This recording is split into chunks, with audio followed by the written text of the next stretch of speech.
إن الحمد لله نحمده ونستعينه ونستغفره ونعوذ بالله من شرور أنفسنا وسيئات أعمالنا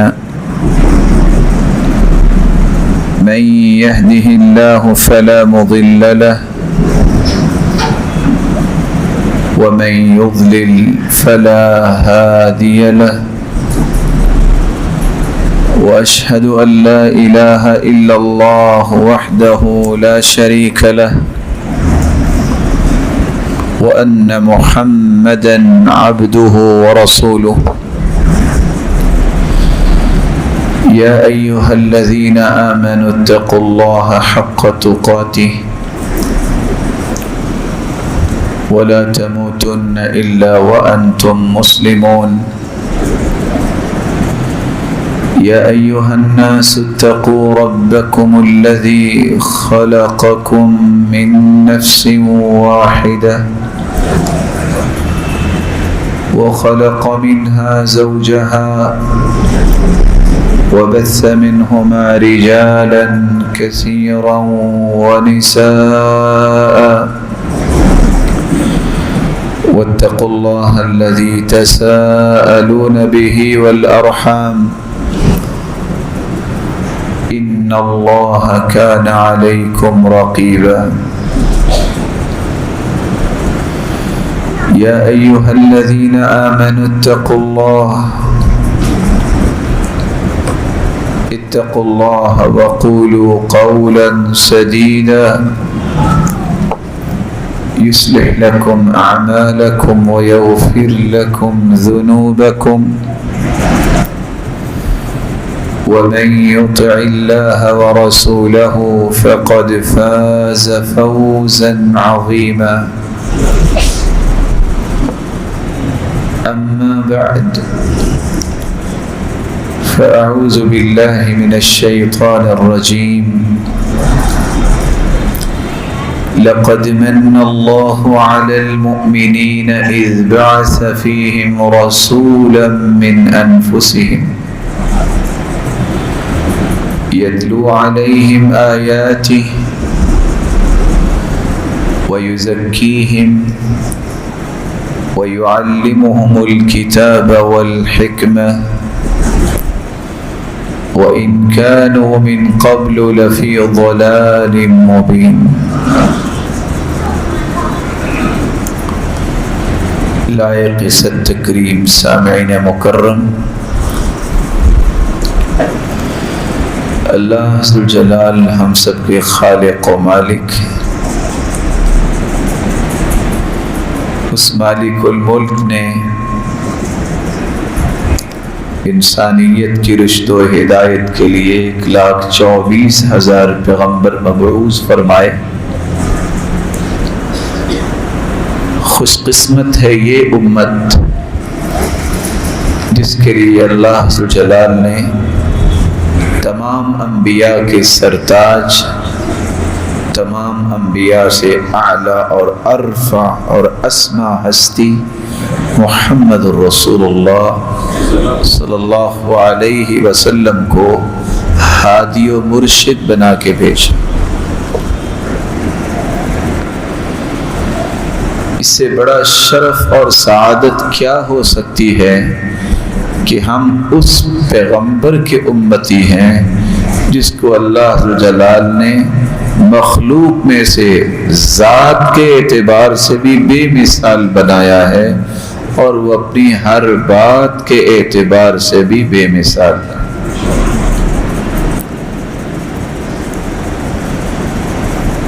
رسول اکرم صلی اللہ علیہ وسلم نے فرمایا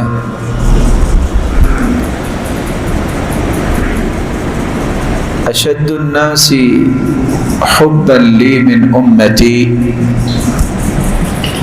میری امت میں سب سے زیادہ مجھ سے محبت کرنے والا وہ ہے یود احدہم لو انہ رآنی بأہلہ ومالی، کہ اس کا گھر بار لٹ جائے لیکن اس کی تمنا ہو کہ میں محمد مصطفیٰ کو کیسے دیکھ سکتا ہوں، مجھے اس ہستی کا دیدار کیسے ہوگا۔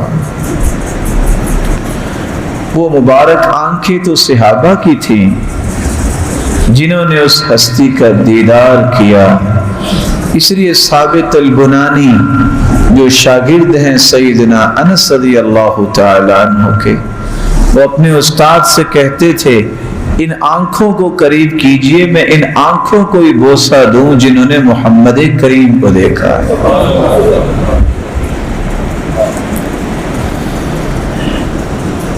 وہ ہستیاں بھی چلی گئی اور کائنات کے سرتاج بھی اپنے رب کے پاس چلے گئے۔ اب خوش قسمتی اس انسان کی ہوگی جس نے اس ہستی کو پہچانا، اس کی بات مانی اور ایسے اعمال کیے کہ جس کے نتیجے میں اللہ ذو جلال قیامت کے دن اس ہستی کا دیدار بھی کروائیں گے، اس کا ساتھ بھی نصیب فرمائیں گے۔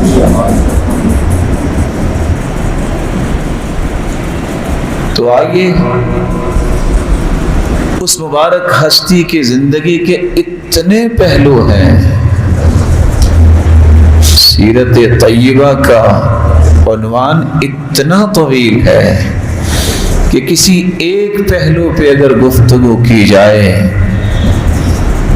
تو انسان اس کا حق ادا نہیں کر سکتا ایک گھنٹے کے اندر، لیکن ہم اختصار کے ساتھ 3 زاویوں پہ گفتگو کرنے کی کوشش کریں گے۔ سب سے پہلے جو نکتہ ہم پیش کرنا چاہتے ہیں، اس ہستی کی عظمت کیا ہے،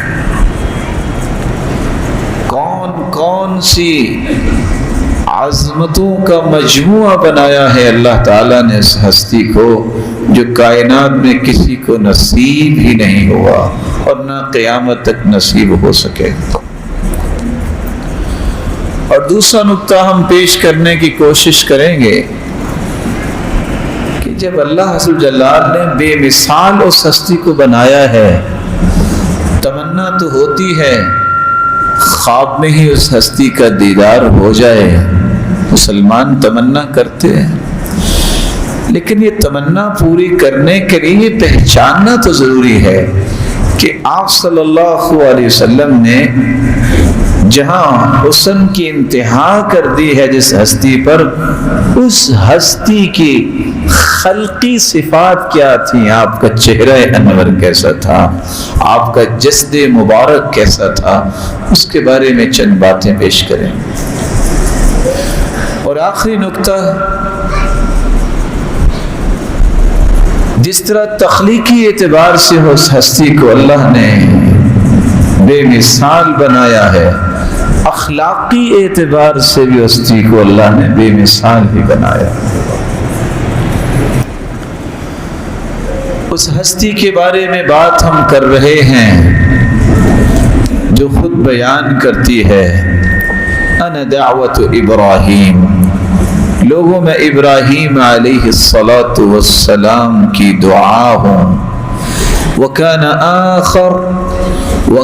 آخر من بشر بی عیسی ابن مریم، اور سب سے آخر میں جن انبیاء میں سے جس نبی نے میری بشارت اپنی قوم کو سنائی وہ عیسیٰ علیہ السلام تھے۔ صحیح الجامع کی یہ روایت 1464 ایک سبق ہمیں دے رہی ہے کہ یہ اللہ کے پیارے پیغمبر ابراہیم کی دعا ہستی ہے۔ 800 سال پہلے دعا کی، اللہ تعالیٰ نے اتنے سالوں کے بعد دعا قبول کی، ربنا وابعث فیہم رسولا من انفسہم، ربنا وابعث فیہم رسولا منہم یتلو علیہم آیاتک ویزکیہم ویعلمہم الکتاب والحکمہ۔ آج ہم 1 سے 2 مرتبہ دعا کر کے تھک جاتے ہیں، پوری تو ہوئی نہیں تو کیا کریں، 800 سال بعد دعا قبول ہو۔ اس سے ایک بات یہ بھی سمجھ آتی ہے کہ اصل بڑا اسے کہتے ہیں جو اپنی نسلوں کے بارے میں ہر وقت فکر مند رہتا ہے کہ میری نسلوں میں دین باقی رہے. اس کو فکر رہتی ہے میری نسل سے ایسے لوگ ہونے چاہیے جن کا اللہ کے گھروں سے تعلق جڑ جائے، جیسا کہ ابراہیم علیہ السلام نے دعا فرمائی. رسول اکرم صلی اللہ علیہ وسلم نے فرمایا انا سید ولد آدم یوم القیامہ ولا فخر.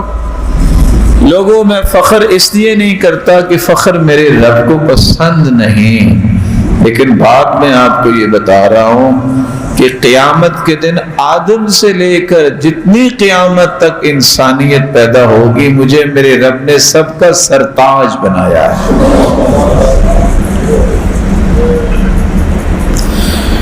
رسول اکرم صلی اللہ علیہ وسلم نے یہ بھی فرمایا، سنن الدارمی کی روایت ہے 49، انا قائد المرسلین ولا فخر وانا خاتم النبیین ولا فخر وانا اول شافع واول مشفع ولا فخر.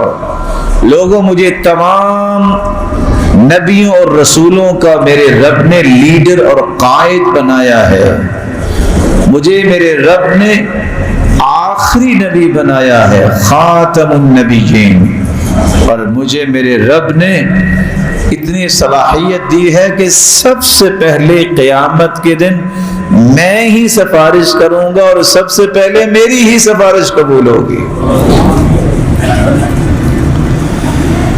رسول اکبر صلی اللہ علیہ وآلہ وسلم کے صحابی بیان کرتے ہیں کہ میں نے رسول اللہ صلی اللہ علیہ وآلہ وسلم سے سوال کیا آپ کو کیسے پتا چلا کہ آپ کو اللہ نے نبی بنایا؟ آپ سوال سمجھ رہے ہیں؟ صحابی نے سوال کیا کہ اللہ کے پیارے پیغمبر آپ کو کیسے پتا چلا کہ اللہ ذوالجلال نے آپ کو اپنا پیارا پیغمبر بنا لیا ہے؟ تو اللہ کے رسول نے فرمایا ابو ذر میرے پاس 2 فرشتے آئے، میں بطحا جگہ پہ تھا مکہ کی گھاٹیوں پہ، ایک زمین پہ آ گیا اور دوسرا زمین و آسمان کے درمیان میں تھا.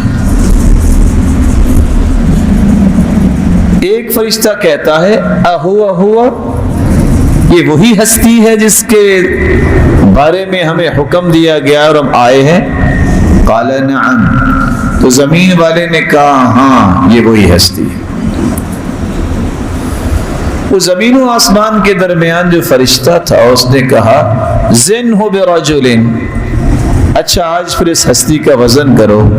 ترازو میں ایک طرف مجھے رکھا گیا اور ایک طرف ایک انسان کو، کیا مقابلہ تھا؟ پھر اس نے کہا زنہ بعشرہ، 10 کے ساتھ اس کا وزن کرو. 10 کا مقابلہ بھی سید المرسلین سے. پھر اس نے کہا زنہ بمئہ، اچھا 100 لوگ ایک طرف کرو اور وزن کرو اس مبارک ہستی کا.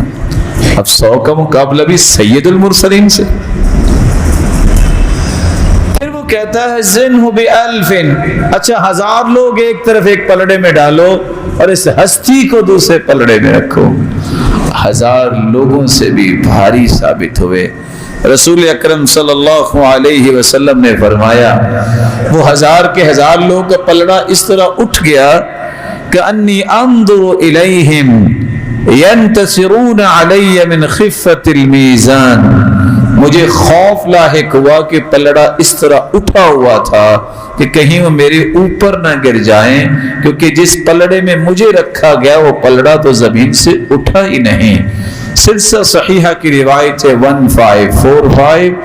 اللہ کے رسول فرماتے ہیں اس فرشتے نے کہا دعو علیک دعو عن فلو وزنتہ بامتہ لوزنہ، پوری امت کو ایک طرف تب اگر ڈال دو پلڑے میں اور اس ہستی کو دوسرے پلڑے میں ڈالو گے تو یہ مبارک ہستی ہی سب سے بھاری نکلے گی.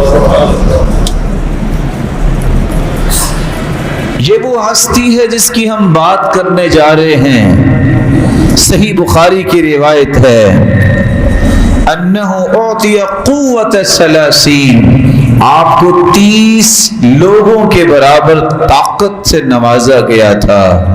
آپ صلی اللہ علیہ وآلہ وسلم وہن 11، آپ کی 9 بیویاں اور 2 لونڈیاں تھیں اور آپ سب کے پاس جایا کرتے تھے.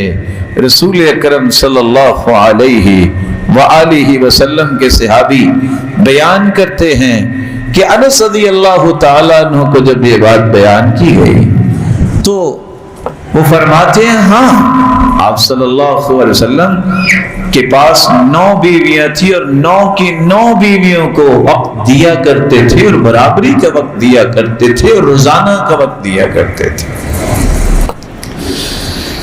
یہ وہ ہستی ہے جس نے خود فرمایا اعطیت فواتح الکلم وخواتمہ.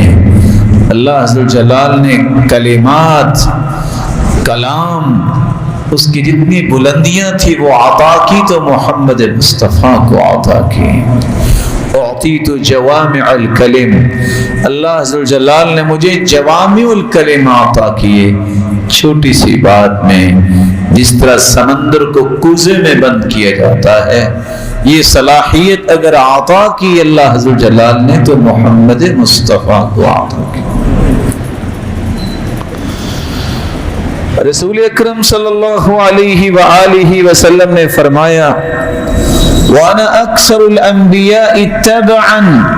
امتیں تو اس سے پہلے بھی گزر چکی لیکن لوگوں یہ میرے رب کا احسان ہے. صحیح الجامع کی روایت ہے 1475 قیامت کے دن سب سے زیادہ میری امت ہوگی. اللہ عز و جلال پھر صفیں بنوائیں گے، 120 صفیں بنیں گی جنہوں نے جنت میں جانا ہے، جن میں سے 80 صفیں صرف میری امت کی ہوں گی. باقی ساری امتوں کی 40 صفیں اور میری امت کی 80 صفیں ہوں گی جو جنت میں جائیں گی. صحیح الجامع کی روایت ہے 2526. اس ہستی کے بارے میں ہم بات کر رہے ہیں جو خود فرماتی ہے نصرت بالرعب مسیرۃ شہر. 1 مہینہ سفر کرنے سے جتنا سفر طے ہوتا ہے دشمن اتنا دور ہوتا ہے اللہ عز و جلال میرا رعب اس دشمن کے دل میں پیدا کر دیتے ہیں. یہ کسی اور کو حاصل نہیں ہو سکا. جعلت لی الارض مسجدا، پہلی قوم معبد خانوں میں عبادت کے لیے خاص کیے گئے جگہوں پہ عبادت کر سکتی تھی.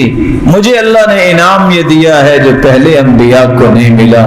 ساری زمین کو ہی اللہ نے میرے لیے مسجد بنا دی. فَأَيُّمَا رَجُلٍ أَدْرَكَتْهُ الصَّلَاةُ فَلْيُصَلِّ، جس جگہ بھی نماز کا وقت ہو جائے وہ وہاں نماز پڑھے. ساری زمین کو ہی اللہ نے مسجد بنا دیا. وَأَعْطِيتُ الشَّفَاعَةَ، قیامت کے دن ہر نبی سفارش سے انکار کر دے گا نہیں. اس کے پاس جاؤ، اس کے پاس جاؤ، چلتے چلتے پوری کائنات میرے پاس ہی آئے گی. میں ہی سفارش کروں گا تب جا کے پوری کائنات کا حساب و کتاب شروع ہوگا. وَبُعِثْتُ إِلَى النَّاسِ كَافَّةً، کچھ انبیاء خاص علاقے کی طرف آئے، کچھ خاص قوموں کی طرف آئے. اللہ کے رسول فرماتے ہیں مجھے اللہ نے قیامت تک کی انسانیت کے لیے پیغمبر اور نبی بنا کے بھیجا. رسول اللہ صلی اللہ علیہ وآلہ وسلم کی ذات اقدس خود بیان کرتی ہیں وَسُمِّيتُ أَحْمَدَ، میرا نام احمد رکھا گیا. ایسی ہستی کائنات میں اس سے بڑھ کے نہ کسی کی تعریف ہوتی ہے، نہ کسی کا تذکرہ ہوتا ہے اور نہ کسی کی یاد ہی کوئی کرتا ہے. یہ وہی ہستی ہے جو ہمارے لیے ہادی و مرشد بنا کے بھیجی گئی.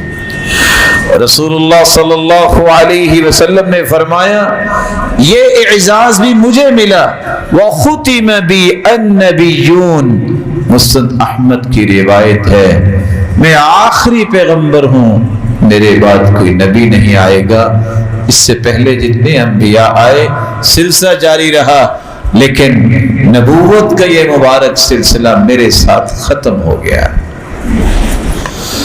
اعطیت هذه الآیات من آخر البقرہ من کنز تحت العرش، اللہ نے اپنے عرش کے نیچے جو خزانے چھپا رکھے ہیں ان خزانوں میں سے سورۃ البقرہ کی آخری 2 آیتیں صرف مجھے ہی عطا کی ہیں، مجھ سے پہلے کسی پیغمبر کو عطا نہیں کی۔ اس لیے حدیث میں آتا ہے من قرأ آیتین من سورۃ البقرہ فی لیلۃ کفتاہ، رات سونے سے پہلے اگر سورۃ البقرہ کی آخری 2 آیتیں جو پڑھ لے، یہ 2 آیتیں ہی اسے کافی ہو جائیں گی۔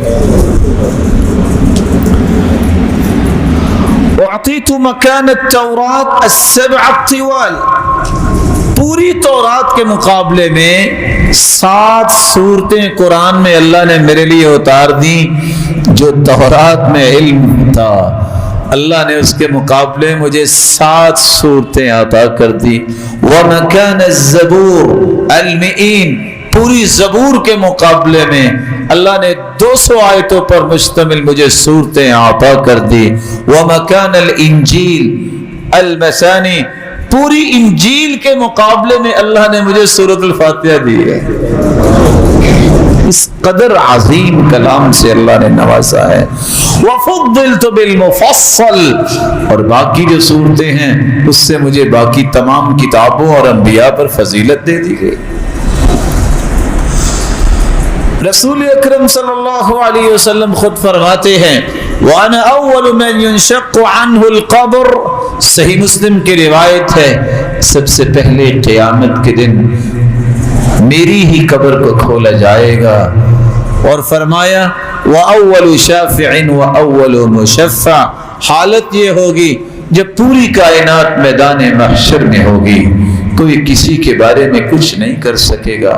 آدم کے پاس لوگ جائیں گے، وہ کہیں گے نوح کے پاس جاؤ، اس کے پاس جائیں گے، وہ کہیں گے فلاں کے پاس جاؤ، چلتے چلتے ابراہیم، موسیٰ اور عیسیٰ علیہم الصلاۃ والسلام سب کے پاس سے ہوتے ہوئے میرے پاس آئے گی پوری کائنات، اور ہوگا کیا؟ بیدی لواء الحمد، اللہ ذوالجلال اپنی تعریف کا جھنڈا میرے ہاتھ میں تھما دیں گے۔ آدم فمن سواہ تحت لوائی، آدم سے لے کر قیامت تک آنے والی انسانیت میرے جھنڈے تلے جمع ہوگی۔ پھر میں اللہ کے حکم سے اللہ کے عرش کے نیچے سجدہ ریز ہوں گا، میرا رب مجھے فرمائے گا ارفع رأسک وسل تعطى واشفع تشفع، میرے محبوب اپنا سر مبارک اٹھائیے، مانگیے آپ کیا مانگتے ہم آپ کو عطا کرتے ہیں، سفارش کیجئے کیا کرنے ہم آپ کی سفارش کو قبول کرتے ہیں۔ اور اللہ اس وقت مجھے اپنی تعریف کے وہ کلمات سکھائیں گے جو اس سے پہلے کسی کو نہیں سکھائے گئے۔ رسول اکرم صلی اللہ علیہ وسلم نے فرمایا وَأُعْطِيتُ الْكَوْثَرَ، ادھر حساب و کتاب شروع ہوگا، اللہ صرف مجھے ہی حوض کوثر عطا کریں گے، جو بھی آئے گا میں اسے پلاؤں گا، اور جو پی لے گا باقی جتنی زندگی ہے کبھی اسے پیاس نہیں لگے گی۔ رسول اللہ صلی اللہ علیہ وآلہ وسلم کی ہستی اس قدر عظیم ہستی ہے، امتیوں کو پانی پلانے کے بعد اگلا مسئلہ آئے گا انا اول من یأخذ بحلقۃ باب الجنہ، کوئی شخص، کوئی پیغمبر، کوئی رسول، کوئی ولی، کسی کی جرت نہیں ہوگی جنت تک پہنچے جب تک میں نہیں جاتا اور میں نہیں دروازہ کھٹکھٹاتا۔ یہ سعادت بھی اللہ نے میرے نام پہ لکھی ہے، میں سب سے پہلے دروازہ کھٹکھٹاؤں گا، پوچھنے والا پوچھے گا کون ہے؟ وَأَنَا أَوَّلُ مَنْ يَقْرَعُ بَابَ الْجَنَّةِ وَأَنَا أَوَّلُ مَنْ يَأْخُذُ بِحَلَقَةِ بَابِ الْجَنَّةِ فَأُعَقِّقُهَا، میں دروازہ کھٹکھٹاؤں گا، سب سے پہلے دروازہ جنت کا کھلے گا تو محمد کریم کے لیے کھلے گا۔ وَأَنَا أَوَّلُ النَّاسِ يَشْفَعُ فِي الْجَنَّةِ، کوئی جنتی جنت میں نہیں جا سکے گا جب تک محمد کریم سفارش نہیں کریں گے، اور اللہ کے رسول ہی سب سے پہلے سفارش کریں گے۔ فرمایا جب جنت کے دروازے کھلیں گے، میری سفارش کے بعد لوگ جنت میں جائیں گے، تو یہ انعام بھی اللہ نے مجھے دیا ہے، کسی اور پیغمبر کو نہیں۔ اعطیت 70,000 يدخلون الجنة بغیر حساب وجوہہم کالقمر لیلۃ البدر، میری امت میں سے میرے رب نے وعدہ کیا ہے کہ 70,000 لوگوں کو بغیر حساب و کتاب کے وہ جنت میں داخل فرمائیں گے۔ مع کل واحد 70,000، دوسری روایت کے الفاظ ہیں ہر ایک کے ساتھ مزید 70,000، 70,000 کو 70,000 میں ملٹیپلائی کریں، یہ 4,90 کروڑ لوگ جن کے بارے میں حدیث کہہ رہی ہے ان کے چہرے ایسے چمک رہے ہوں گے جس طرح 14ویں رات کا چاند ہوتا ہے۔ آخذن بعضهم بعضا، ایک دوسرے کے ہاتھوں میں ہاتھ ڈال کے ایک ہی دروازے سے اکٹھے جنت میں جائیں گے، ان کا کوئی حساب نہیں ہوگا۔ رسول اکرم صلی اللہ علیہ وسلم نے فرمایا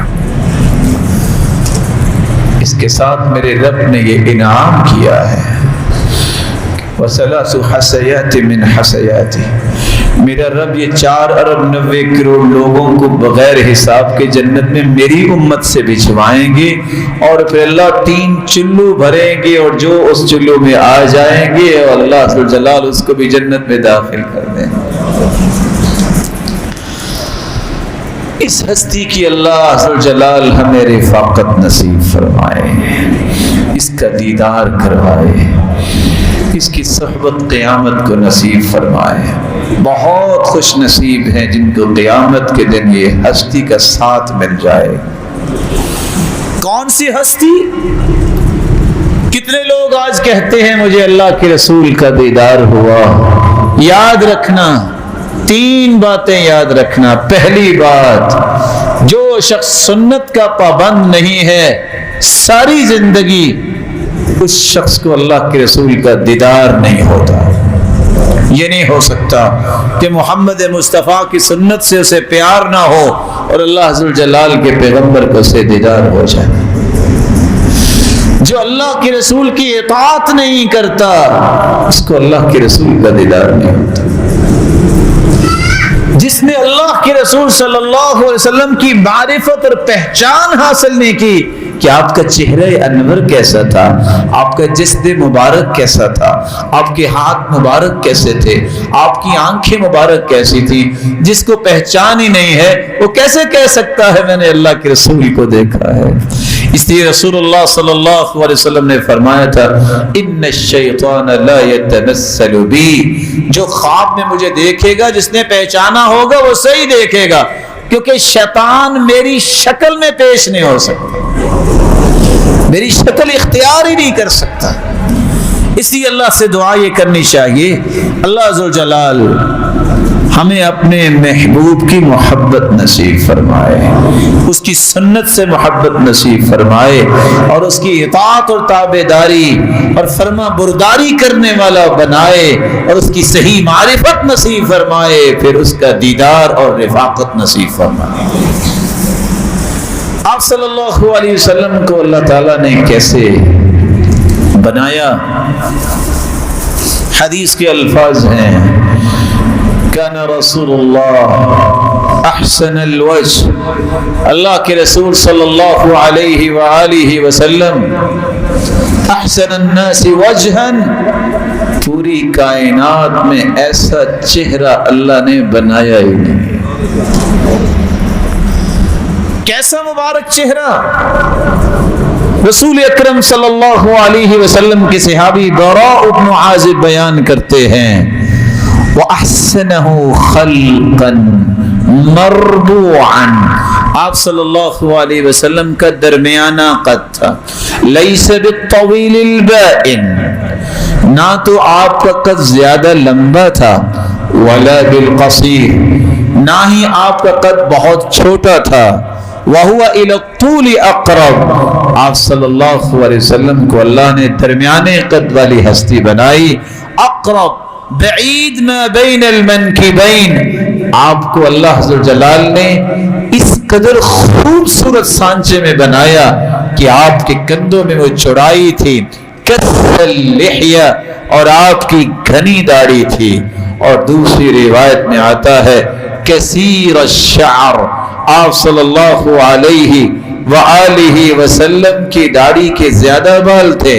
عظیم اللحیہ، آپ کی بڑی داڑھی تھی، اور صحابی روایت کرتے ہیں رسول اللہ صلی اللہ علیہ وسلم کے بارے میں، تعلوہ حمرہ، آپ صلی اللہ علیہ وسلم کا رنگ ایسی سفیدی والا تھا جس میں سرخی مائل سفیدی ہو، اور دوسری روایت میں آتا ہے اسمر، آپ صلی اللہ علیہ وسلم کو اللہ عز و جلال نے سنہری اور گولڈن کلر عطا کیا تھا، فرمایا حسن الشعر، آپ صلی اللہ علیہ وسلم کے سامنے کے مبارک دانت انتہائی خوبصورت طریقے سے اللہ عز و جلال نے ان کی جڑائی کی تھی، حسن الصغر اہدب اشفار العینین، آپ صلی اللہ علیہ وسلم کی لمبی پلکیں تھیں، مفاض الجبین، آپ کی کشادہ پیشانی تھی، آپ صلی اللہ علیہ وسلم کے بال یدبر جمیعا ویقبل جمیعا یطع بقدمہ جمیعا، آپ جب پاؤں زمین پہ رکھتے تو جما کے پاؤں کو رکھتے، آپ جب بھی کسی کی طرف دیکھتے تو پورے کا پورا مڑ کے دیکھتے، اور آپ جب بھی کسی کی طرف سے روانہ ہوتے تو کلی طور پہ روانہ ہوتے، دائیں بائیں دیکھنے کی عادت آپ صلی اللہ علیہ وسلم نے سکھائی ہی نہیں ہے۔ لہو شعر یبلغ شحمت اذن شعرہ یضرب منکبین، آپ کے بال درمیان سے مانگ نکلی ہوئی تھی، دائیں طرف آدھے بال، بائیں طرف آدھے بال، اور کندھوں کے برابر آپ کے بال تھے، اور دوسری روایت میں آتا ہے صحابی کہتے ہیں میں نے آج تک اللہ کی قسم ایسا حسین دیکھا ہی نہیں، آپ کے بالوں کی 3 طرح کی شیپ تھی، جمہ، لمہ، وفرہ۔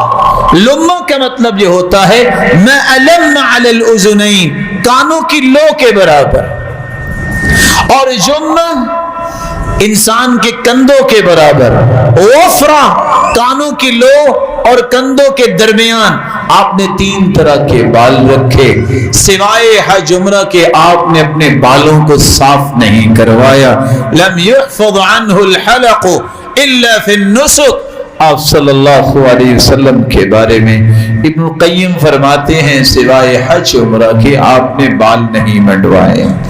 صحابی کہتے ہیں ولی الفہم، آپ صلی اللہ علیہ وسلم ولی الفم، آپ کشادہ دہن کے مالک، اشکل العینین، ایسی سیاہ آنکھیں اللہ نے عطا کی جن میں سفیدی کے ساتھ سرخ ڈورے ہوں، منحوس العقبین، تھوڑے گوشت والی، بڑی ہی پولائٹ آپ کی ایڑیاں تھیں، وَكَانَ كَثِيرَ الشَّعْرِ اللِّحْيَةِ، اور آپ صلی اللہ علیہ وسلم کی داڑھی کے بال زیادہ تھے، آپ کے سر مبارک کے شروع سے اور داڑھی کے بالوں میں کچھ سفیدی آ گئی۔ صحابی کہتے ہیں میں نے جب شمار کیا تو 14 بال اور بعض روایت میں 20 کے قریب بال آپ کی داڑھی مبارک میں سفید موجود تھے۔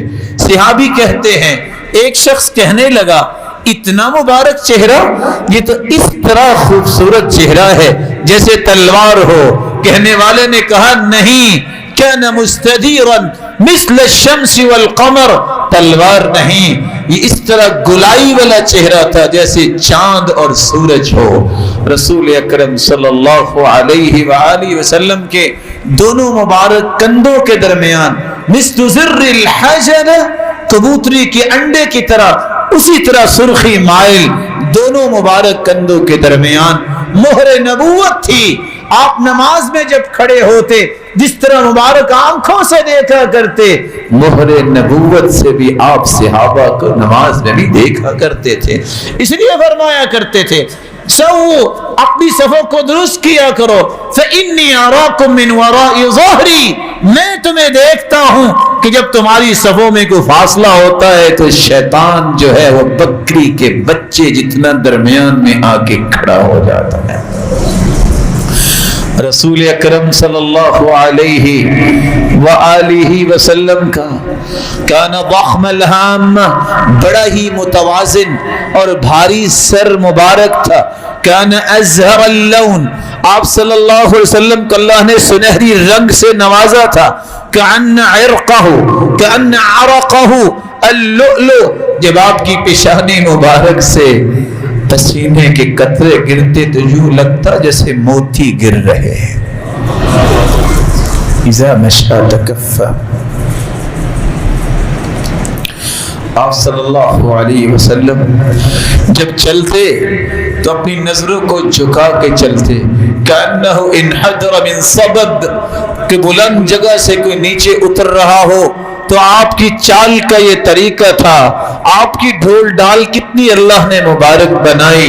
سیدہ عائشہ ابو کبیر حزنی کا شعر پڑھ کے آپ کے بارے میں فرمایا کرتی تھی، وَإِذَا نَظَرْتْ إِلَىٰ أَسَارِيرِ وَجْهِهِ عَرَضَتْ كَبَرْقٍ بَرَقَتْ كَبَرْقِ الْعَارِضِ الْمُتَهَلِّلِ، میں آپ کے حسن کی کیا نشانی بتاؤں، آپ کا حسن تو ایسا جو ہی آپ گھر میں داخل ہوتے لگتا سیاہ بادلوں میں سے چمکتا ہوا چاند نکل آیا ہے۔ میں کیا بتاؤں اللہ کے رسول صلی اللہ علیہ وسلم کے حسن کے بارے میں۔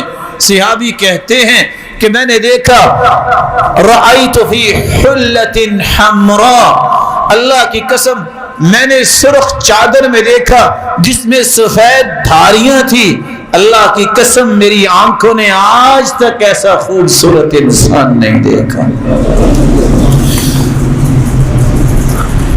صحابی کا بیٹا اپنے بیٹے کو صحابی کہتے ادھر آؤ، سنا ہے تیری آنکھوں میں کوئی بھاتا نہیں ہے، میں آج ایک ہستی آپ کو دکھانا چاہتا ہوں، پھر مجھے بتانا۔ وہ شخص جس کو دیتا کہتا نہیں، خوبصورتی کا کمال نہیں ہے، لیکن جو ہی آنکھیں اس کی پہلی نظر رخ انور پہ پڑی، آپ کے چہرے مبارک پہ پڑی، اس کی زبان بول اٹھی واللہ ھذا رسول اللہ، اللہ کی قسم یہی رسول ہو سکتا ہے کیونکہ میری آنکھوں نے ایسا حسین آج تک نہیں دیکھا۔ رسول اکرم صلی اللہ علیہ وآلہ وسلم نہ تو اللہ ذوالجلال نے لیس بأبیض امحق ولا آدم، نہ تو اتنا سفید رنگ بنایا کہ دودھیا کلر کا ہو اور نہ ہی آپ کا اتنا زیادہ گندمی کلر، آپ صلی اللہ علیہ وسلم کو انتہائی توازن کے ساتھ اللہ ذوالجلال نے خوبصورت رنگ عطا کیا تھا۔ نہ آپ کے بال زیادہ گنگریالے تھے اور نہ ہی بالکل سیدھے تھے، لیس بجعد قطط ولا سبط یضرب شعرہ منکبیہ، آپ کے معمولی سے گنگریالے بال اور کندھوں پہ پڑنے والے اللہ ذوالجلال نے اس شیپ میں بنائے کہ اللہ ذوالجلال نے قرآن مجید میں اس کا تذکرہ بھی فرما دیا کہ اس ہستی کو اللہ ذوالجلال نے وہ عطائیں کی جو آدم سے لے کے قیامت تک نہ کسی کو عطا ہو سکتی ہیں، نہ کسی نبی کو اللہ نے عطا کی ہے۔ رسول اکرم صلی اللہ علیہ وآلہ وسلم کو اللہ ذوالجلال نے پوری کائنات میں بے مثال بنایا تھا۔ صحابی روایت کرتے ہیں آپ صلی اللہ علیہ وآلہ وسلم اصیل الخدین، آپ کے رخسار بھی بڑے کشادہ تھے، شدید سواد الشعر، آپ کے گھنے سیاہ بال تھے، اکحل العینین، سرمگئی آنکھیں تھیں۔ اب تین قسم کی آنکھوں کا تذکرہ ہوا، آپ کی پلکیں بھی لمبی لمبی، سرما نہ بھی ڈالے تو سرمگی آنکھیں نظر آئیں، اور پھر اس کی سفیدی کے ساتھ سرخ دورے بھی نظر آئیں۔ رسول اکرم صلی اللہ علیہ وآلہ وسلم کے بارے میں جامع صحیح کی روایت ہے کہ انہ سبیکۃ فضہ، آپ کو اللہ عز و جلال نے ایسے گھڑا، سیغ من فضہ، یوں لگتا تھا کہ مالک الملک نے اس ہستی کو چاندی کا بنایا ہے۔ رسول اکرم صلی اللہ علیہ وسلم کے بالوں کی حالت یہ تھی، رجل الشعر، آپ کے بال اس قدر خوبصورت تھے کہ یوں لگتا تھا کہ کنگھی کیے ہوئے بال ہیں، ہر وقت آپ کے بالوں کی شیپ اس طرح رہتی اور مانگ نکالتے۔ سیدہ عائشہ فرماتی ہیں صدعت من یافوخا وارسل ناصیتہ بین عینی، میں آپ کی ناک مبارک کی سیدھ میں کنگھی داخل کرتی جب میں ان کے بالوں کی کنگھی کیا کرتی، آدھے بال دائیں طرف کر دیتی اور آدھے بال بائیں طرف کر دیتی۔ امت کے لیے بہت بڑا لمحہ فکریہ ہے، آج مجھے اس کا چہرہ پسند نہیں ہے تو کیوں نہیں ہے کہ میں داڑھی بھی رکھنے کی کوشش نہیں کرتا، میرے بالوں کی شیپ بھی اس ہستی جیسی نہیں ہے، میں کہیں سے بڑے رکھتا ہوں کہیں سے چھوٹے، جس کے بارے میں اس نے حکم دیا تھا نہى عن القزع فإنها طريقة اليهود كما فسر ذلك الشراح، اللہ کے رسول نے قزع سے منع کیا، کہیں سے بال چھوٹے کہیں سے بال بڑے۔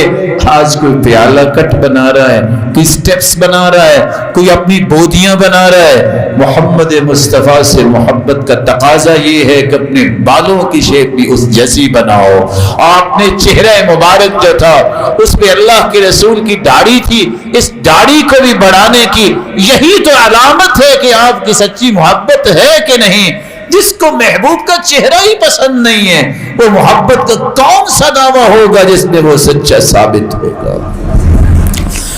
رسول اکرم صلی اللہ علیہ وآلہ وسلم کو اللہ عز و جلال نے تخلیقی اعتبار سے بھی بے مثال بنایا تو اخلاقی اعتبار سے بھی بے مثال بنایا۔ آپ کی کلام کو دیکھیے، نبی معظم نے کبھی کسی کو گالی نہیں دی، آج مسلمان کتنی گالیاں دیتے ہیں۔ کان فی کلامہ ترتیل او ترسیل، صحیح الجامع کی روایت ہے آپ ٹھہر ٹھہر کے بات کیا کرتے۔ لم یکن یسرد الحدیث لو عدہ العاد لاحصاہ، آپ کلام اس طرح خوبصورت طریقے سے کرتے، اگر کوئی کلمات شمار کرنا چاہتا تو شمار کر سکتا کہ کتنے کلمات سید المرسلین کی زبان سے ادا ہوئے ہیں۔ رسول اکرم صلی اللہ علیہ وسلم جب کچھ چیز سمجھانا چاہتے، كان اذا تكلم بكلمة عادها ثلاثا حتى تفهم عنه، آپ کسی بات کو سمجھانے کے لیے 3 مرتبہ اس بات کو دہراتے یہاں تک کہ سمجھ آ جاتی۔ آپ کا طریقہ مبارک یہ تھا، آپ نے کبھی سخت بات نہیں کی، آپ نے کبھی کسی کو گالی نہیں دی۔